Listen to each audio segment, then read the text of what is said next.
Assalamualaikum warahmatullahi wabarakatuh. Bismillah, alhamdulillah, wassalatu wassalamu ala rasulillah wa ala alihi wa sahbihi wa mawalah wa ba'd. Hadratil kiram, para pemirsa sekalian, alhamdulillah pada kesempatan kali ini berjumpa lagi dengan saya dalam kajian kitab Hujjah Ahlussunnah wal Jamaah. Dan sebagaimana yang lalu, kita akan melanjutkan kajian kita pada kasus yang kedua yang dinyatakan di dalam kitab Hujjah Ahlussunnah wal Jamaah. Allah yarham Simbah Kiai Haji Ali Maksum di dalam pembahasan yang kedua mengambil topik hal li salatil jum'ati sunnatun qabliyatun aula.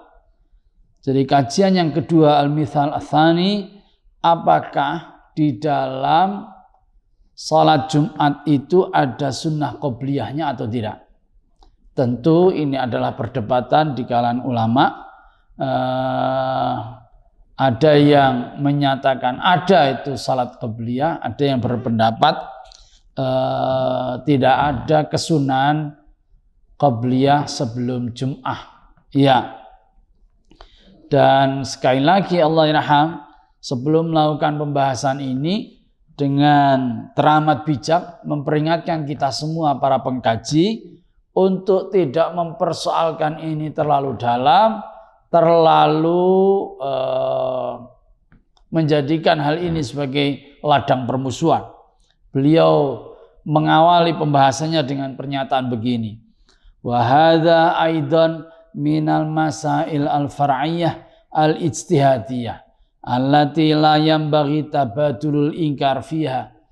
Ini saudara-saudara adalah termasuk masalah-masalah far'iyyah, masalah-masalah cabang, masalah-masalah ijtihadiyah yang tidak sepatutnya bagi kita semua untuk berselisih di dalam hal tersebut. Ya. Adapun pendapat yang dipersoalkan adalah tidak adanya keterangan atau dalil yang jelas tentang adanya salat qabliyah Jumat. Ya. Saudara-saudara yang kami hormati, orang-orang yang menolak adanya qabliyah Jum'ah ini berpendapat bahwa Kanjeng Nabi Muhammad sallallahu alaihi wasallam tidak melakukan qabliyah Jum'ah. Tidak ada dasar hadis yang menyatakan beliau melakukan qabliyah Jum'ah. Ya. Seperti kita ketahui, sebagaimana salat-salat qabliyah yang lain, maka qabliyah ini harus dilakukan sesudah azan Jum'ah. Sebab azan itu mengawali masuknya waktu salat, itu azan. Dan seperti kita ketahui, pada masa Kanjeng Rasul Muhammad sallallahu alaihi wasallam, azan Jumat itu hanya dilakukan sekali saja. Dan seperti kita ketahui, riwayat-riwayat menjelaskan bahwa kalau habis azan Jumat, maka Nabi langsung naik mimbar. Nabi langsung khutbah Jumat dan tidak melakukan sholat sunnah qabliyah terlebih dahulu. Hadis-hadis ini menunjukkan bahwa Nabi tidak mensunnahkan, mensyariatkan salat sunnah qabliyah sebelum Jum'ah. Ya, tentu ini adalah pendapat-pendapat yang tidak disetujui, maksudnya tidak disepakati oleh Allah yarham Simbah Kiai Haji Ali Maksum. Buktinya di dalam buku ini beliau menyatakan amma syafi'iyatu faqalu na'am lil jum'ati sunnatan lil jum'ati sunnatun qabliyatun kadzuhri li haditsin fiha. Menurut kami kalangan Syafi'iyah, maka jelas ada salat sunnah qabliyah Jumat sebagaimana salat duhur, dan itu adalah berdasarkan adanya hadis yang menjelaskan tentang hal itu. Ya, jadi di sini positioning Allah yarham Simbah Kiai Haji Ali Maksum dan sebagaimana tentu saja kalangan mayoritas Syafi'iyah berpendapat ada yang namanya sholat sunnah qabliyah sebelum Jum'ah. Ya. Yang beliau kemukakan kemudian adalah hadis riwayat Imam Ibnu Hibban. Ya. Beliau menyitir di sini hadis ma sahhahahu Ibnu Hibban min hadis Abdullah bin Zubair marfu'an. Ya, sebuah hadis yang diriwayatkan oleh sahabat Abdullah bin Zubair, ma min salatin illa wa baina yadayha rak'atan. Tidak ada salat kecuali pasti ada salat qabliyahnya. Tidak ada salat fardu, semuanya pasti ada salat qabliyahnya. Ya, kalau kita tahu kalau ba'diyah tidak semua salat fardu ada ba'diyahnya, tetapi semua salat fardu itu pasti ada salat sunnah qabliyahnya. Dan kita ketahui salat Jumat adalah salat zuhur. Salat Jumat adalah pengganti salat zuhur. Kita tahu salat Jumat dilakukan 2 rakaat. Kenapa? Karena ada khutbah 2 kali. Ya, itu sebagai pengganti salat zuhur. Dan sebagaimana salat wajib, sebagaimana hadis ini, maka sebelum sholat Jum'ah juga ada sholat sunnah qabliyah. Minimalnya 2 rakaat. Ini sebagaimana hadis dari Imam Ibnu Hibban. Yang kedua, saudara-saudara, adalah riwayat dari hadis Imam Bukhari, hadis Imam Muslim, Imam Tirmidzi dan yang lain-lain.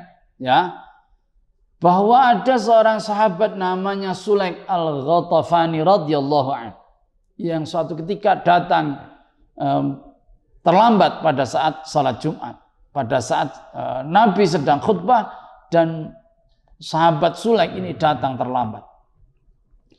Di tengah khutbah, riwayatnya dalam beberapa riwayat Nabi di tengah khutbah itu bertanya kepada Sulaik, kepada sahabat Sulaik, "As-sallaita? Kamu sudah salat toh?" Qala la, sahabat Sulaik jawab belum. Qala qum fasalli rak'atain. Nabi kemudian memerintahkan kepada Sulaik, "Qum, ayo. Berdiri.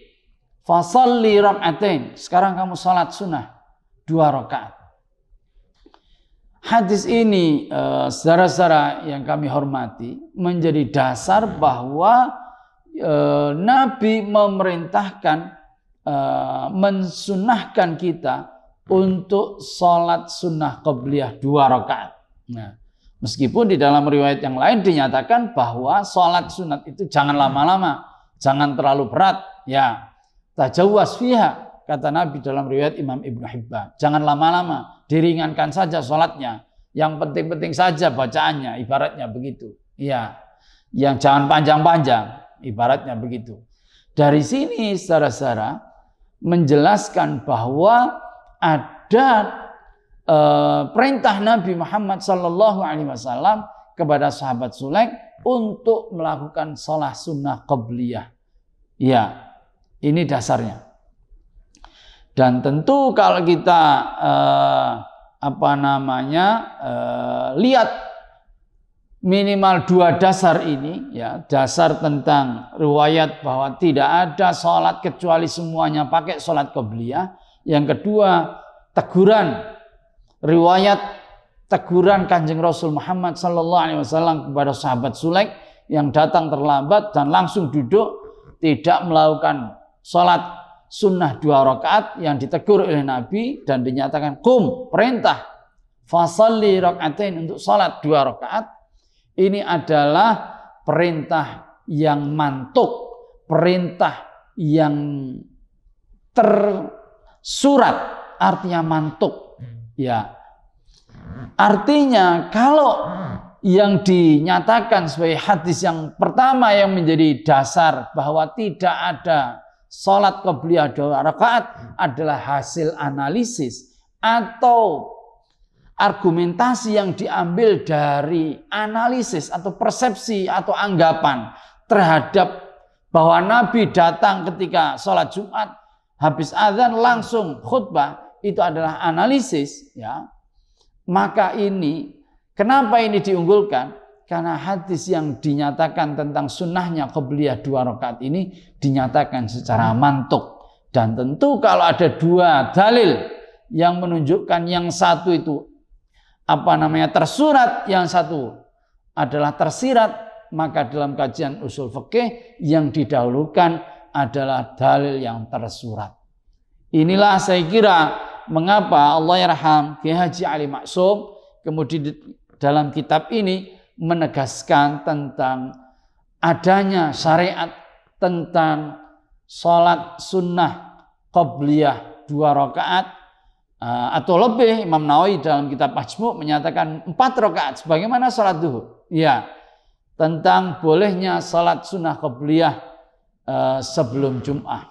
Dan tentu sebagaimana kajian di pembukaan kasus ini, masalah ini adalah masalah yang diperdebatkan, masalah yang diperselisihkan. Tentu tidak layak kepada masing-masing kita untuk mengecam atau kemudian memperselisihkan dengan saling mengejek dan mengolok-molok. Ini sesuatu yang tidak patut bagi kita, apalagi kita kalangan terpelajar. Seperti yang kita tahu, ada kaidah la yungkaru al-mukhtalafu fih wa innama yungkaru al-mujma' alaih.